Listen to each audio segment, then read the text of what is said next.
অৱশেষত নিজ বাসগৃহত উপস্থিত হ'লহি তামিলনাডুত অপহৃত ডবকাৰ 6গৰাকী শ্ৰমিক। অপহৰণৰ পাছত অকথ্য নিৰ্যাতন চলাই ধন দাবী কৰাৰ বৰ্ণনা প্ৰতিদিন টাইমৰ সন্মুখত দাঙি ধৰিলে অপহৃত শ্ৰমিককেইজনে। 4 নৱেম্বৰত কাপোৰৰ উদ্যোগত কাম দিয়াৰ প্ৰলোভনেৰে ডবকাৰ 6গৰাকী শ্ৰমিকক তামিলনাডুলৈ মাতি নিছিল দুষ্ট চক্ৰটোৱে।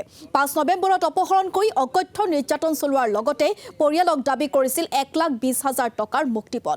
এই ঘটনা পোহৰলৈ অহাৰ পাছতে হোজাই আৰক্ষীৰ কাষ চাপিছিল পৰিয়ালৰ লগতে হোজাই জিলা চালক সন্থা আৰু আমচু। আৰক্ষী অধীক্ষকৰ তৎপৰতাত সৰ্বভাৰতীয় ৰোড ট্ৰেন্সপৰ্ট ফেডাৰেশ্যনৰ কৰ্মকৰ্তাই অপহৰণকাৰী কবলৰ পৰা উদ্ধাৰ কৰে শ্ৰমিককেইজনক। এজাহাৰৰ ভিত্তিত তামিলনাডু আৰক্ষীয়ে 2 অপহৰণকাৰীক আটক কৰিছিল যদিও ৰহস্যজনকভাৱে এৰি দিয়াৰ অভিযোগ উঠিছে। সমগ্ৰ বিষয় সন্দৰ্ভত ৰাজ্য চৰকাৰৰ হস্তক্ষেপ দাবী কৰিছে শ্ৰমিককেইজনৰ পৰিয়ালৰ লগতে হোজাই জিলা চালক সন্থাই। আমি কেৰালা 2 মাহ ধৰি কাম কৰিছিলোঁ। কাম কৰাৰ পিছত মোৰ লগৰ এজনে 6জন মানুহ কাম কৰিছিলোঁ। লগৰ এজনে ফোন কৰিছে বোলে ভাল এটা কাম পাইছোঁ, বল চব মানুহ ইয়াত কাম কৰিবে কাপোৰ কোম্পানীত। পিছত আমি কৈছোঁ বোলে বল যাম। পিছত আমি 5 তাৰিখে এইখিনিৰ পৰা ওলাইছোঁ। ওলাই পেলাই 6 তাৰিখে গৈ জাগা পাইছোঁ।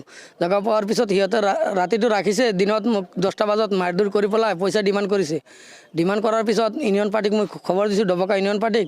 পিছত সিহঁতে তথ্য লৈ পেলাই আমাক যেনেকৈ হওক উদ্ধাৰ কৰিছে, কিন্তু মোবাইল পইচা কৰি সিহঁতে মাৰপিট কৰি চবকেইটা লৈ গৈছে।